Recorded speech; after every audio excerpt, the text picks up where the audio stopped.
गौरी पुत्र गणेश भगवान की जय। श्री लक्ष्मी नारायण भगवान की जय। श्री शिवाय नमस्तुभ्यम। प्रिय भक्तजनों, आप सभी को भाद्रपद मास के कृष्ण पक्ष की अजा एकादशी की हार्दिक शुभकामनाएं। श्री लक्ष्मी नारायण जी की कृपा आप और आपके समस्त परिवार पर सदैव बनी रहे। भक्तजनों, आज भाद्रपद मास की कृष्ण पक्ष की एकादशी तिथि है और इस एकादशी को अजा एकादशी के नाम से जाना जाता है और कुछ स्थानों पर इसे अजा ग्यारस भी कहते हैं। यह एकादशी सभी प्रकार के सुखों और अश्वमेघ यज्ञ के बराबर फलों को देने वाली मानी जाती है। प्रिय भक्तजनों, आज हम इस वीडियो में अजा एकादशी की बड़ी ही दुर्लभ कथा को सुनेंगे। आज के दिन एकादशी माता और अजा एकादशी की पवित्र कथा को सुनने से मनुष्यों के सभी पाप और संकट कट जाते हैं और मनोकामनाओं की पूर्ति होती है तथा बैकुंठ की प्राप्ति होती है। तो आप सभी भक्तजन बड़ी ही श्रद्धा, ध्यान पूर्वक और प्रसन्न चित्त मन से भगवान श्री लक्ष्मी नारायण जी के चरणों का ध्यान करते हुए इस पावन कथा को सुनिए। तो सभी प्रेम से बोलिए, श्री लक्ष्मी नारायण भगवान की जय। एकादशी माता की जय। सर्व देवी देवता की जय। एक समय राजा युधिष्ठिर ने भगवान श्री कृष्ण से कहा, हे पुंडरीकाक्ष, मैंने श्रावण शुक्ल एकादशी अर्थात पुत्रदा एकादशी का सविस्तार वर्णन सुना। अब आप कृपा करके मुझे भाद्रपद माह के कृष्ण पक्ष की एकादशी के विषय में भी बतलाइए। इस एकादशी का क्या नाम है तथा इसके व्रत का क्या विधान है और इसका व्रत करने से किस फल की प्राप्ति होती है। तब भगवान श्री कृष्ण ने कहा, हे कुंती पुत्र, भाद्रपद माह के कृष्ण पक्ष की एकादशी को अजा एकादशी कहते हैं। इसका व्रत करने से सभी पाप नष्ट हो जाते हैं। इस लोक और परलोक में मदद करने वाली इस एकादशी व्रत के समान संसार में दूसरा कोई व्रत नहीं है। और अब ध्यान पूर्वक इस एकादशी का महात्म्य श्रवण करो। पौराणिक काल में भगवान श्री राम के वंश में अयोध्या नगरी में एक चक्रवर्ती राजा हरिश्चंद्र नाम के एक राजा हुए थे। राजा अपनी सत्य निष्ठा और ईमानदारी के लिए प्रसिद्ध थे और एक बार देवताओं ने इनकी परीक्षा लेने की योजना बनाई। तब राजा ने स्वप्न में देखा कि ऋषि विश्वामित्र को उन्होंने अपना राजपाट दान कर दिया है और तब सुबह विश्वामित्र वास्तव में उनके द्वार पर आकर कहने लगे, तुमने स्वप्न में मुझे अपना राज्य दान कर दिया। तब राजा ने सत्यनिष्ठ व्रत का पालन करते हुए संपूर्ण राज्य विश्वामित्र को सौंप दिया और दान के लिए दक्षिणा चुकाने हेतु राजा हरिश्चंद्र को पूर्व जन्म के कर्म फल के कारण पत्नी, बेटा एवं खुद को बेचना पड़ा। और तब राजा हरिश्चंद्र को एक डोम ने खरीद लिया जो शमशान भूमि में लोगों के दाह संस्कार का काम करवाता था और स्वयं वह एक चांडाल का दास बन गया। उसने उस चांडाल के यहाँ कफन लेने का काम किया, किंतु राजा हरिश्चंद्र ने इस आपत्ति के काम में भी सत्य का साथ नहीं छोड़ा। और जब इसी प्रकार उसे कई वर्ष बीत गए तो उसे अपने इस नीच कर्म पर बड़ा दुख हुआ और वह इससे मुक्त होने का उपाय खोजने लगा और वह सदैव इसी चिंता में रहने लगा कि मैं क्या करूं, किस प्रकार इस नीच कर्म से मुक्ति पाऊं। और एक बार की बात है, वह इसी चिंता में बैठा था कि गौतम ऋषि उसके पास पहुँचे। तब राजा हरिश्चंद्र ने उन्हें प्रणाम किया और अपनी दुख भरी कथा सुनाने लगे। तब राजा हरिश्चंद्र की दुख भरी कहानी सुनकर महर्षि गौतम भी अत्यंत दुखी हुए और उन्होंने राजा से कहा, हे राजन, भादो माह के कृष्ण पक्ष की एकादशी का नाम अजा है। तुम उस एकादशी का विधान पूर्वक व्रत करो तथा रात्रि को जागरण करो, इससे तुम्हारे सभी पाप नष्ट हो जाएंगे। और तब महर्षि गौतम इतना कहकर आलोप हो गए और अजा नाम की एकादशी आने पर राजा हरिश्चंद्र ने महर्षि के कहे अनुसार विधान पूर्वक उपवास तथा रात्रि जागरण किया और इस व्रत के प्रभाव से राजा के सभी पाप नष्ट हो गए और उस समय स्वर्ग में नगाड़े बजने लगे तथा पुष्पों की वर्षा होने लगी और उन्होंने अपने सामने ब्रह्मा, विष्णु, महेश तथा देवेंद्र आदि देवताओं को खड़ा पाया।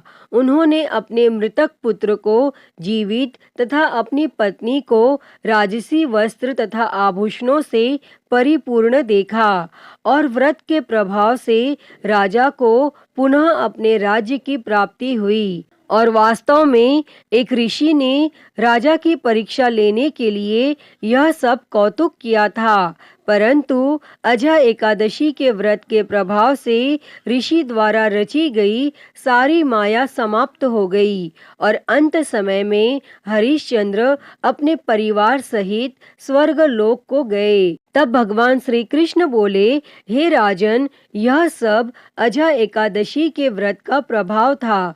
जो मनुष्य इस उपवास को विधान पूर्वक करते हैं तथा रात्रि जागरण करते हैं, उनके सभी पाप नष्ट हो जाते हैं और अंत में वे स्वर्ग को प्राप्त करते हैं। और इस एकादशी व्रत की कथा के श्रवण मात्र से ही अश्वमेघ यज्ञ के फल की प्राप्ति हो जाती है। और इस कथा का सार यह है कि मनुष्य को भगवान के प्रति पूर्ण श्रद्धा रखनी चाहिए और जटिल परिस्थितियों में भी जो मनुष्य सत्य का मार्ग नहीं छोड़ते, वे अंत में स्वर्ग को जाते हैं। तब इसके बाद भगवान श्री कृष्ण जी कहते हैं, हे युधिष्ठिर, अब मैं तुम्हें इस एकादशी के व्रत का विधान सुनाता हूँ, इसे ध्यान पूर्वक सुनो। स्कंद पुराण के अनुसार भगवान विष्णु का पूजन, व्रत और उपवास रखकर तिल का दान और तुलसी पूजा का विशेष महत्व है। एकादशी के दिन ब्रह्म मुहूर्त में उठकर स्नान आदि से निवृत्त होकर स्वच्छ वस्त्र धारण करके भगवान श्री विष्णु का ध्यान करना चाहिए। तत्पश्चात व्रत का संकल्प लें। फिर घर के मंदिर में एक चौकी पर लाल कपड़ा बिछाएं और भगवान विष्णु की प्रतिमा स्थापित करें और एक लोटे में गंगा जल लेकर उसमें तिल, रोली और अक्षत मिलाएं और अब इस लोटे से जल की कुछ बूंदें लेकर चारों ओर छिड़कें। फिर इसी लोटे से घट स्थापना करें। अब भगवान विष्णु को धूप दीप दिखाकर उन्हें पुष्प अर्पित करें और अब एकादशी की कथा का पाठ करें अथवा श्रवण करें। शुद्ध घी का दिया जलाकर विष्णु जी की आरती करें। श्री विष्णु जी के मंत्रों का ज्यादा से ज्यादा जाप करें। तत्पश्चात श्री हरि विष्णु जी को तुलसी दल और तुलसी मिश्रित जल का भोग लगाएं और विष्णु सहस्त्र नाम का पाठ अवश्य करना चाहिए और शाम के समय भगवान विष्णु जी की पूजा करके फलाहार करें और भगवान श्री हरि विष्णु जी का भजन करते हुए रात्रि जागरण करें तथा रात में भगवान विष्णु की प्रतिमा के समीप ही भूमि पर शयन करना चाहिए और इस दिन भूलकर भी तुलसी दल ना तोड़ें और अगले दिन द्वादशी तिथि को योग्य ब्राह्मण को भोजन कराकर दान दक्षिणा देकर आशीर्वाद लें। इसके बाद स्वयं भी भोजन ग्रहण कर व्रत का पारण करें। व्रत के पारण के दौरान आंवला खाना बहुत ही शुभ माना जाता है और एकादशी के दिन गाय को चने की दाल और गुड़ अवश्य खिलाएं तथा केले के पेड़ का पूजन करें और इस दिन व्रत और पूजा के साथ साथ गरीब लोगों को गर्म कपड़े, तिल और अन्न का दान करने से कई यज्ञों का फल प्राप्त होता है। अतः हे लक्ष्मी नारायण भगवान जी, इस कथा को कहते, सुनते और हुंकारा भरते सभी पर सदैव अपनी कृपा बनाए रखना। तो सभी प्रेम से बोलिए श्री लक्ष्मी नारायण भगवान की जय। प्रिय भक्तजनों, आइए अब सुनते हैं एकादशी माता की कथा। तो सभी प्रेम से बोलिए एकादशी माता की जय। श्री लक्ष्मी नारायण भगवान की जय। एक बार एक राज्य में एक राजा रहता था। राजा बहुत ही बुद्धिमान और बलशाली था। राजा सदा ही अपनी प्रजा का बहुत अच्छे से ध्यान रखता था। प्रजा भी राजा को बहुत पसंद करती थी। राजा की 2 बेटियां थी। राजा अपनी दोनों बेटियों से बहुत प्रेम करता था। राजा की छोटी बेटी देखने में बहुत सुंदर और आकर्षित थी और वहीं पर राजा की बड़ी बेटी छोटी बेटी के मुकाबले थोड़ी कम सुंदर थी। राजा की छोटी बेटी माता की पूजा किया करती थी और सभी लोग राजा की छोटी बेटी से बहुत प्रेम करते थे और बहुत प्रशंसा किया करते थे। राजा भी अपनी छोटी बेटी को बड़ी बेटी से अधिक प्रेम करता था, जिसके कारण राजा की बड़ी बेटी को अपनी छोटी बहन से बहुत नफरत होने लगी थी। राजा की दोनों बेटियां जब बड़ी हो गईं, तब एक पड़ोस के राज्य में रहने वाले राजकुमार राजा की बड़ी बेटी के लिए रिश्ता लेकर आया। लेकिन जैसे ही उस राजकुमार की नजरें राजा की छोटी बेटी पर पड़ी, तो वह राजकुमार राजा की छोटी बेटी पर आकर्षित हो गया और छोटी बेटी से पहली नजर में प्रेम करने लगा।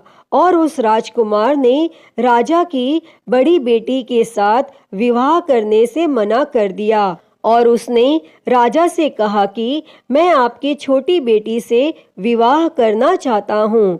और यह सब देखकर राजा की बड़ी बेटी अपनी छोटी बहन से बहुत क्रोधित हो गई और राजा की बड़ी बेटी ने अपनी छोटी बहन को अपना सबसे बड़ा दुश्मन मान लिया। तब राजा की बड़ी बेटी ने अपनी छोटी बहन से बदला लेने का निर्णय किया और राजा की बड़ी बेटी ने अपनी छोटी बहन को जान से मारने का उपाय सोचा और उसने अपनी छोटी बहन को मारने के लिए सबसे पहले एक लड्डू में जहर मिलाकर अपनी छोटी बहन को दिया और उसको लड्डू खाने के लिए कहा। लेकिन लड्डू खाने के बाद भी छोटी बहन को कुछ भी नहीं हुआ। लेकिन फिर भी बड़ी बहन ने हार नहीं मानी और जब उसकी छोटी बहन रात में कमरे में सो रही थी, तब उसने एक मटके में सांप रखकर उसके कमरे में छोड़ दिया। लेकिन सांप भी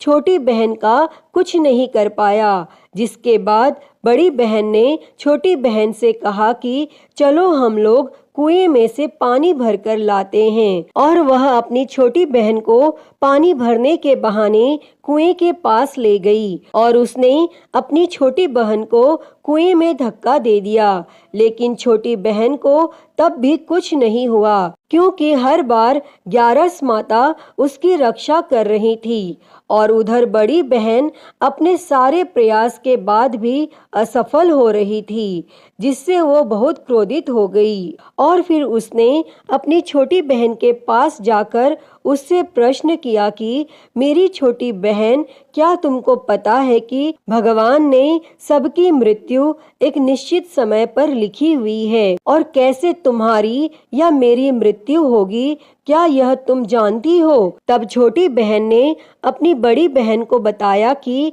हाँ दीदी, मैं जानती हूँ मेरी मृत्यु कैसे होगी। और छोटी बहन से यह सब बातें सुनकर बड़ी बहन मन ही मन बहुत प्रसन्न होने लगी और उसने अपनी छोटी बहन से कहा कि तो तुम मुझे अपनी मृत्यु का राज बताओ।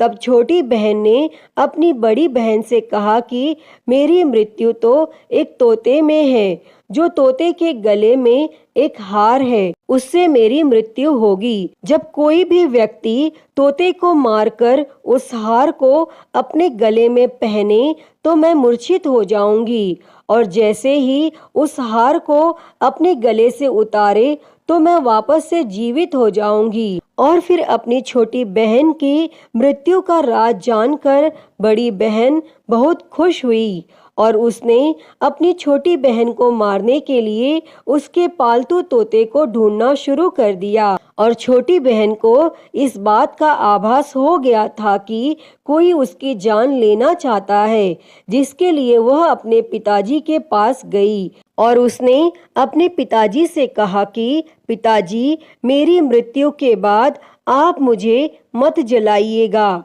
आप मुझे अपनी पुरानी वाली हवेली में एक पलंग में लेटाकर छोड़ दीजिएगा। तब अपनी छोटी लड़की की यह बातें सुनकर राजा बहुत आश्चर्यचकित हो गया और राजा ने अपनी छोटी बेटी से पूछा कि बेटी, तुम यह क्या कह रही हो? तब राजा की छोटी बेटी ने बताया कि पिताजी, समय किसी के लिए नहीं रुकता, क्या कब किसको हो जाए इसका किसी को कुछ नहीं पता। फिर राजा ने अपनी छोटी बेटी से कहा कि तुम ऐसी बातें क्यों करती हो? 2-3 दिन के बाद तो तुम्हारा विवाह है। लेकिन छोटी बेटी ने अपने पिताजी को ऐसा करने पर मजबूर कर दिया और उनसे वचन ले लिया, और राजा ने भी अपनी छोटी बेटी की बात स्वीकार कर ली। और 2-3 दिनों के बाद जब शादी का समय आया तब राजकुमार बारात लेकर राजा के घर आया और राजकुमार और राजा की छोटी बेटी का विवाह शुरू हो गया। और जैसे ही राजा की छोटी बेटी राजकुमार के साथ फेरे लेने लगी तो उसकी बड़ी बहन अपनी छोटी बहन के कमरे में जाकर उसके तोते को पकड़ लेती है और उसको जान से मार देती है, और तोते के गले में जो हार था उसको अपने गले में धारण कर लेती है। और जैसे ही बड़ी बहन उस हार को अपने गले में धारण करती है तो उधर छोटी बहन 3.5 ही फेरे ले पाती है और वहीं पर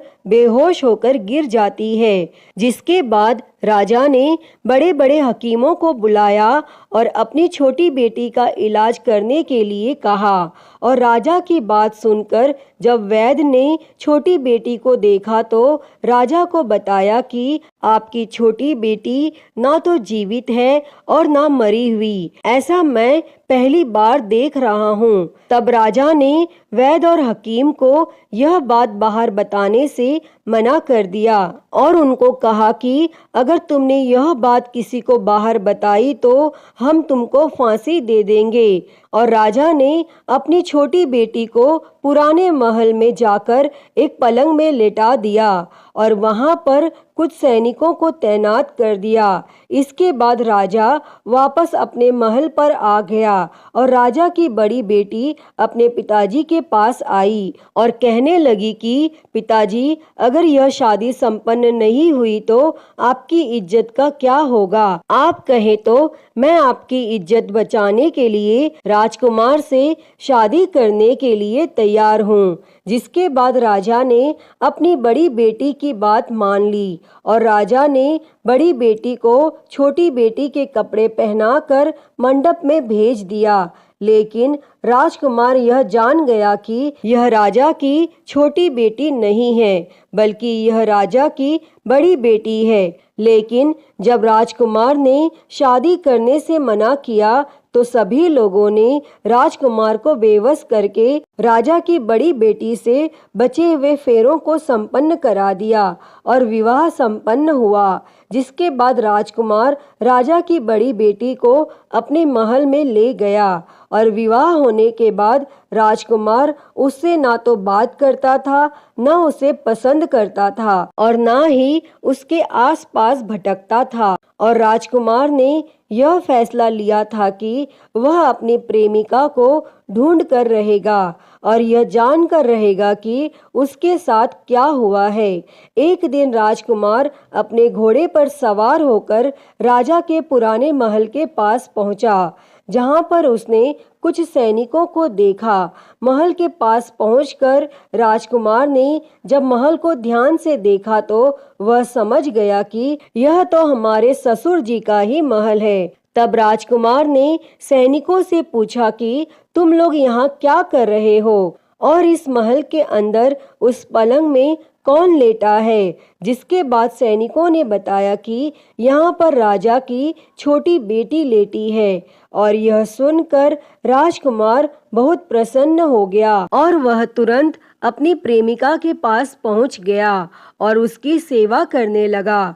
जैसे ही रात हुई तो राजा की छोटी बेटी उठकर खड़ी हो गई और राजकुमार यह देखकर बहुत खुश हो गया और उसने अपनी प्रेमिका से पूछा कि तुम यहाँ क्या कर रही हो, तुम मेरे साथ मेरे घर चलो। तब राजा की छोटी बेटी ने राजकुमार को सारी बातें बता दी कि मेरी जान एक तोते में बसती थी और मैंने यह बात सिर्फ अपनी बड़ी बहन को बताई थी और मुझे पता है कि उसने ही मुझे मारने का प्रयास किया है। उसके पास एक हार है जिसको वह सुबह पहन लेती है और रात को उतार देती है। जब तक वह हार को पहन कर रखती है तब तक मैं मूर्छित रहती हूँ और जैसे ही वो हार को उतार देती है तो मैं जीवित हो जाती हूँ और जब तक मेरी बड़ी बहन के पास वो हार रहेगा तब तक मैं ऐसे ही जीवित और मूर्छित होती रहूंगी। अगर मेरी बड़ी बहन के पास जो हार है वो मेरे हाथ लग जाए तो मैं हमेशा के लिए जीवित हो जाऊंगी। तब राजकुमार यह सब बातें सुनकर राजा की छोटी बेटी के पास रहने का निर्णय ले लेता है और उसने अपने बचे हुए सारे फेरे उस पलंग में लेटी हुई राजा की छोटी बेटी के साथ ले लिए और अपना विवाह पूर्ण कर लिया और वहीं पर वह रहने लगा। और देखते ही देखते कुछ समय में राजा की छोटी बेटी और राजकुमार की पत्नी गर्भवती हो गई और एक दिन राजकुमार को किसी काम से बाहर जाना पड़ा। तब छोटी बहन के पेट में बहुत तेज से दर्द होने लगा, जिसके बाद उसने माता का आह्वान किया। जिसके बाद वहां माता प्रकट हुई और उन्होंने अपने भक्त के दर्द को दूर किया और एक पुत्र की प्राप्ति करवाई। तब वहीं पर अचानक से राजकुमार भी आ गया। राजकुमार ने ग्यारस माता को देखा तो वह आश्चर्यचकित हो गया और उसने तुरंत ग्यारस माता को प्रणाम किया और ग्यारस माता ने राजकुमार से कहा, जब तुम्हारा पुत्र 5 वर्ष का हो जाए तो तुम आकर अपनी पत्नी का हार इसके गले में डाल देना। और देखते ही देखते राजकुमार और राजा की छोटी बेटी का पुत्र 5 वर्ष का हो जाता है। तो राजकुमार अपने बेटे से कहता है कि बेटा, मैं कुछ काम से बाहर जा रहा हूँ, तुम अपनी माता का ध्यान रखना। और वह वहाँ से चला जाता है और राजकुमार को बाहर निकलता हुआ बड़ी बहन के सैनिक देख लेते हैं और बड़ी बहन को जाकर सारी बातें बता देते हैं। जिसके बाद बड़ी बहन अपनी छोटी बहन के पुत्र को वहाँ से उठवा लेती है और उसको मरवा देती है। छोटी बेटी के पुत्र के 2 टुकड़े करवा देती है।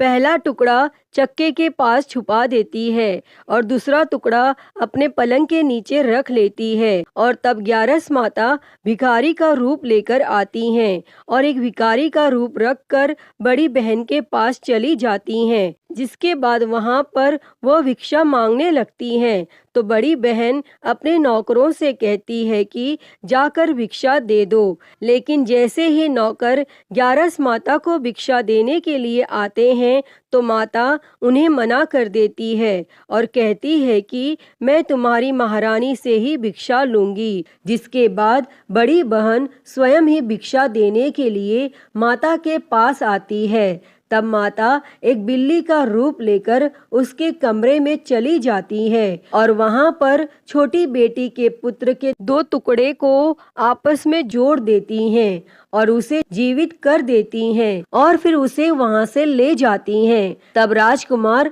अपने बेटे को लेकर अपनी पत्नी के पास जाता है और उसे कहता है कि तुम इसका ध्यान रखना। अगर तुम इस बच्चे का अच्छे से ध्यान रखोगी तो मैं तुमसे बात करूंगा। और एक दिन राजकुमार अपने बेटे से कहता है कि तुम अपनी माता से उनके गले का हार मांग लो। तो अपने पिता की बात मानकर राजकुमार का बेटा अपनी माता जी के पास जाता है और कहता है कि माता, मुझे तुम्हारा हार चाहिए। और यह सुनकर पहले तो बड़ी बहन बहुत क्रोधित होती है, पर उसको यह याद आता है कि राजकुमार ने कहा था कि अगर मैं इस बच्चे का ध्यान अच्छे से रखूंगी तो वह मुझसे बात करेंगे, जिसके कारण वह हार उस बच्चे को दे देती है और वह तुरंत हार को ले जाकर अपने पिताजी को दे देता है।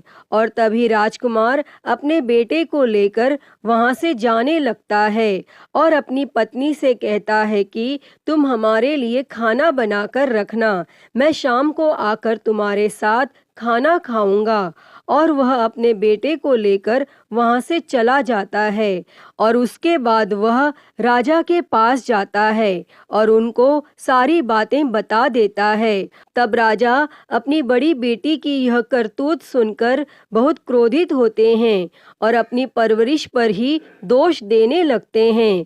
राजकुमार को अपनी छोटी बेटी के साथ रहने के लिए आदेश दे देते हैं और इस प्रकार 11 माता की कृपा से राजकुमार और राजा की छोटी बेटी सुखपूर्वक रहने लगते हैं। अतः हे 11 माता, इस कथा को कहते, सुनते और हुंकारा भरते सब पर अपनी कृपा करना। सभी के जीवन से दुखों को दूर कर सभी के जीवन में सुख और समृद्धि देना। तो सभी प्रेम से बोलिए एकादशी माता की जय, श्री लक्ष्मी नारायण भगवान की जय। प्रिय भक्तजनों, आइए अब सुनते हैं सभी मनोकामनाओं को पूरी करने वाली अगली कथा। एक समय की बात है, एक राजा था और उसके राज्य में सभी प्रजा सुखी थी और राजा के राज्य में एकादशी को कोई भी अन्न नहीं बेचता था और सभी लोग फलाहार करते थे। एक बार भगवान विष्णु ने राजा की परीक्षा लेनी चाहिए। तब भगवान ने एक सुंदरी का रूप धारण किया तथा सड़क पर बैठ गए और उसी समय वह राजा उधर से निकला और उस सुंदरी को देख चकित रह गया। तब उस राजा ने पूछा, हे सुंदरी, तुम कौन हो और इस तरह यहाँ क्यों बैठी हो? तब वह सुंदर स्त्री बने भगवान विष्णु बोले, मैं निराश्रिता हूँ, नगर में मेरा कोई जाना पहचाना नहीं है, किससे सहायता मांगू? और वह राजा उसके रूप पर मोहित हो गया था। तब राजा ने बोला, तुम मेरे महल में चलकर मेरी रानी बनकर रहो। तब वह सुंदरी बोली, मैं तुम्हारी बात मानूंगी, पर तुम्हें राज्य का अधिकार मुझे सौंपना होगा और राज्य पर मेरा पूर्ण अधिकार होगा। मैं जो भी बनाऊंगी तुम्हें खाना होगा। और वह राजा उस सुंदरी के रूप पर मोहित था, अतः उस राजा ने उस सुंदरी की सभी शर्तें स्वीकार कर ली। तब अगले दिन एकादशी थी। तब उस सुंदरी ने हुक्म दिया कि बाजारों में अन्य दिनों की तरह अन्न बेचा जाए और उसने घर में मांस मछली आदि पकवाए तथा परोस कर राजा से खाने के लिए कहा। और यह देखकर वह राजा उस सुंदरी से बोला, रानी, आज एकादशी है, मैं तो केवल फलाहार ही करूँगा। तब रानी ने शर्त याद दिलाई और वह बोली, या तो खाना खाओ, नहीं तो मैं बड़े राजकुमार का सिर काट लूंगी। तब राजा ने अपनी इस स्थिति को बड़ी रानी से कही तो बड़ी रानी बोली, महाराज, धर्म न छोड़े, बड़े राजकुमार का सिर दे दें, पुत्र तो फिर मिल जाएगा पर धर्म नहीं मिलेगा। और इसी दौरान बड़ा राजकुमार खेलकर आ गया और माँ की आंखों में आंसू देखकर वह रोने का कारण पूछने लगा। तब माँ ने उसे सारी बात बता दी। तब वह राजकुमार बोला, मैं सिर देने के लिए तैयार हूँ। पिताजी के धर्म की रक्षा होगी और जरूर होगी। और वह राजा दुखी मन से राजकुमार का सिर देने को तैयार हुआ। तो रानी के रूप से भगवान विष्णु ने प्रकट होकर असली बात बताई और कहा, हे राजन, तुम इस कठिन परीक्षा में पास हुए। और भगवान विष्णु ने प्रसन्न मन से राजा से वर मांगने को कहा। तो वह राजा बोला, आपका दिया सब कुछ है, हमारा उद्धार करें। और उसी समय वहाँ एक विमान उतरा और राजा ने अपना राज्य पुत्र को सौंप दिया और विमान में बैठकर परम धाम को चला गया। हे भगवान जी, जैसी कृपा आपने राजा पे की, वैसी ही कृपा इस कहानी को कहते, सुनते और हुंकारा भरते सब पर करना, सभी के मनोरथ को पूर्ण करना। तो सभी प्रेम से बोलिए, श्री लक्ष्मी नारायण भगवान की जय। एकादशी माता की जय। प्रिय भक्तजनों, हम सभी जानते हैं कि भगवान भाव के भूखे हैं। भक्त और भगवान का रिश्ता बहुत ही अद्भुत है। भक्त जिस भावना से भगवान के साथ संबंध बनाता है, उसी भाव से वह भगवान को पा लेता है। तभी तो तुलसीदास जी कहते हैं कि जाकी रही भावना जैसी, प्रभु मूरत देखी तिन तैसी। तो आज हम भक्त और भगवान की ऐसी ही एक रोचक कथा सुनेंगे। कैसे भक्त के कहने पर प्रभु श्री राम ने रसोई बनाई। तो आइए सुनते हैं। उससे पहले आप सभी प्रेम से बोलिए, भगवान श्री रामचंद्र जी की जय, माता सीता की जय। बहुत समय पहले की बात है। एक आलसी लेकिन भोला भाला युवक था। उसका नाम आनंद था। दिन भर वह कोई काम नहीं करता, बस खाता ही रहता और सोई रहता। तब उसके ऐसे व्यवहार से उसके घर वालों ने कहा कि चलो जाओ, निकलो घर से, कोई काम धाम करते नहीं हो, बस पड़े रहते हो। और तब वह घर से निकलकर यूं ही भटकते हुए एक आश्रम पहुंचा। वहां उसने देखा कि एक गुरुजी हैं और उनके शिष्य कोई काम नहीं करते, बस मंदिर की पूजा करते हैं। तब उसने मन में सोचा कि यह बढ़िया है, कोई काम धाम नहीं, बस पूजा ही तो करना है। तब उसने गुरुजी के पास जाकर पूछा, क्या मैं यहाँ रह सकता हूँ? तब गुरुजी बोले, हाँ हाँ, क्यों नहीं। तब वह बोला, लेकिन मैं कोई काम नहीं कर सकता हूँ। तब गुरुजी बोले, कोई काम नहीं करना है, बस पूजा करनी होगी। तब आनंद ने कहा, ठीक है, वह तो मैं कर लूंगा। अब आनंद महाराज के आश्रम में रहने लगा। न कोई काम, न कोई धाम, बस सारा दिन खाते रहो और प्रभु भक्ति में भजन गाते रहो। महीना भर हो गया। फिर एक दिन आई एकादशी। उसने रसोई में जाकर देखा कि खाने की कोई तैयारी नहीं। तब उसने गुरुजी से पूछा कि आज खाना नहीं बनेगा क्या? तब गुरुजी ने कहा, नहीं, आज तो एकादशी है, तुम्हारा भी उपवास है। तब उसने कहा, नहीं, अगर हमने उपवास कर लिया तो कल का दिन ही नहीं देख पाएंगे। हम तो नहीं कर सकते उपवास, हमें तो भूख लगती है। आपने पहले क्यों नहीं बताया? तब गुरुजी ने कहा, ठीक है, तुम ना करो उपवास, पर खाना भी तुम्हारे लिए कोई और नहीं बनाएगा, तुम खुद बना लो। फिर मरता क्या न करता, वह गया रसोई में।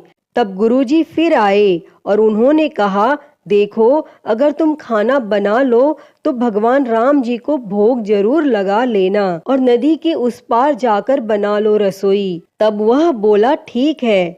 लकड़ी, आटा, तेल, घी, सब्जी लेकर आनंद महाराज चले गए।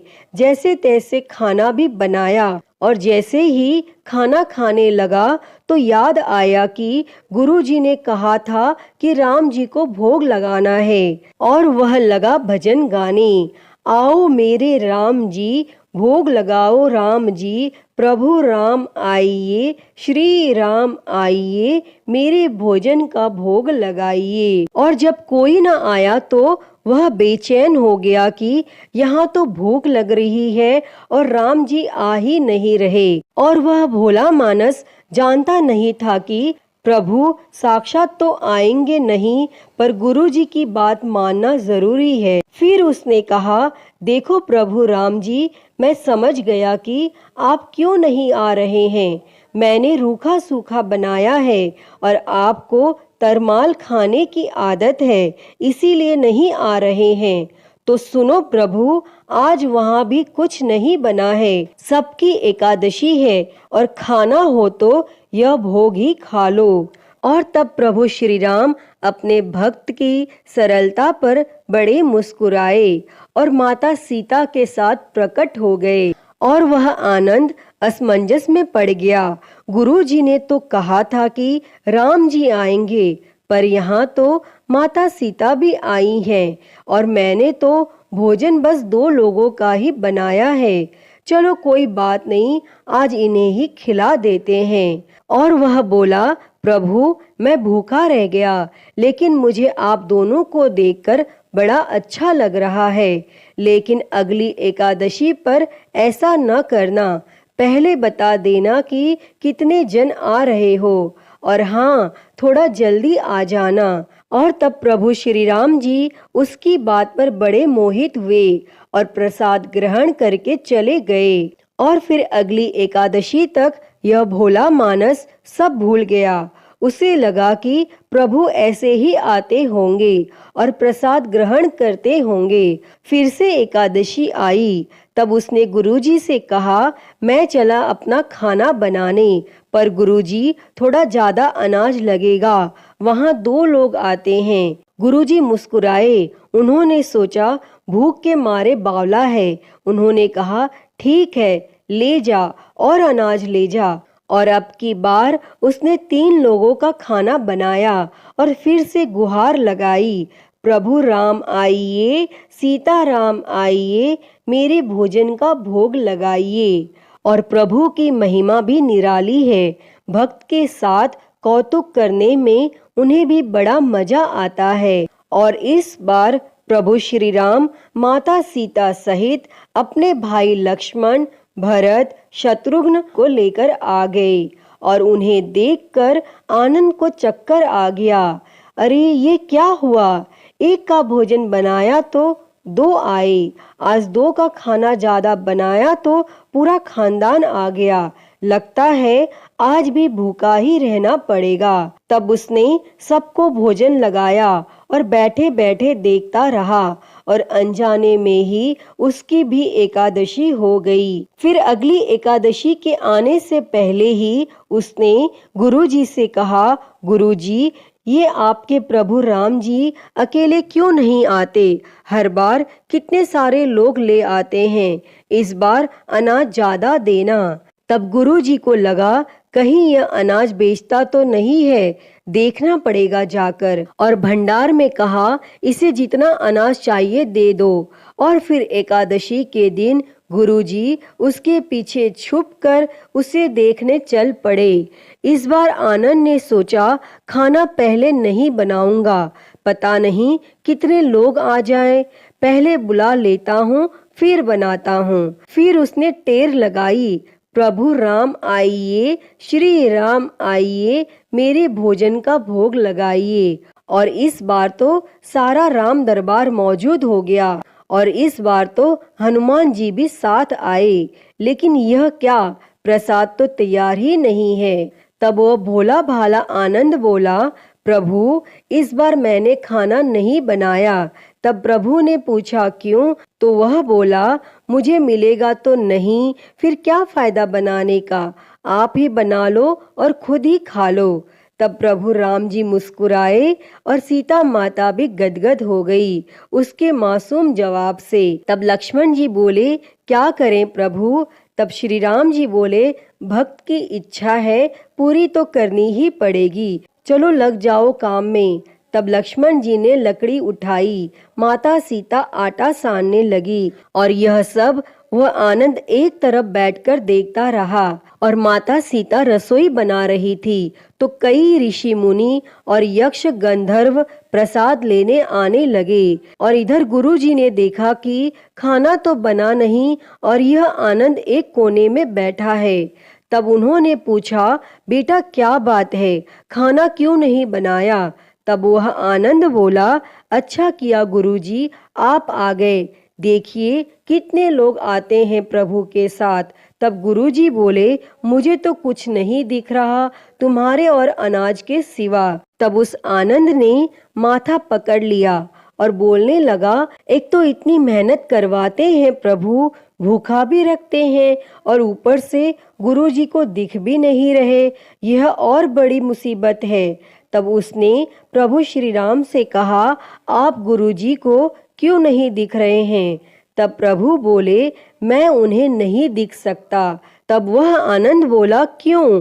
वे तो बड़े पंडित हैं, ज्ञानी है, विद्वान है, उन्हें तो सब कुछ आता है, उनको क्यों नहीं दिखते आप? तब प्रभु श्री राम बोले, माना कि उनको सब आता है पर वे सरल नहीं है तुम्हारी तरह, इसीलिए उनको नहीं दिख सकता। तब आनंद ने गुरुजी से कहा, गुरुजी प्रभु कह रहे हैं कि आप सरल नहीं हैं, इसीलिए आपको नहीं दिखेंगे। और यह सुन गुरुजी रोने और कहने लगे कि वाकई मैंने सब कुछ पाया पर सरलता नहीं पा सका तुम्हारी तरह, और प्रभु तो मन की सरलता से ही मिलते हैं। तब आनंद के आग्रह करने पर प्रभु श्री राम प्रकट हो गए और गुरुजी को भी दर्शन दिए और इस तरह एक भक्त के कहने पर प्रभु ने रसोई भी बनाई। हे प्रभु श्री रामचंद्र जी, जैसी कृपा आपने उस भोले मानस पर की, वैसी ही कृपा इस कहानी को कहते, सुनते और हुंकारा भरते सब पर करना। तो सभी प्रेम से बोलिए, प्रभु श्री रामचंद्र जी की जय, सीता मैया की जय। प्रिय भक्तजनों, मैं उम्मीद करती हूँ कि आपको यह कहानी बेहद ही पसंद आई होगी और अगर वीडियो अच्छी लगी हो तो इसे लाइक करें, ज़्यादा से ज़्यादा शेयर करें और कमेंट में प्रभु श्री राम की जय लिखना ना भूलें और हरिहर भक्ति चैनल को सब्सक्राइब कर नोटिफिकेशन बेल को ज़रूर ऑन कर लें। हर हर महादेव। धन्यवाद।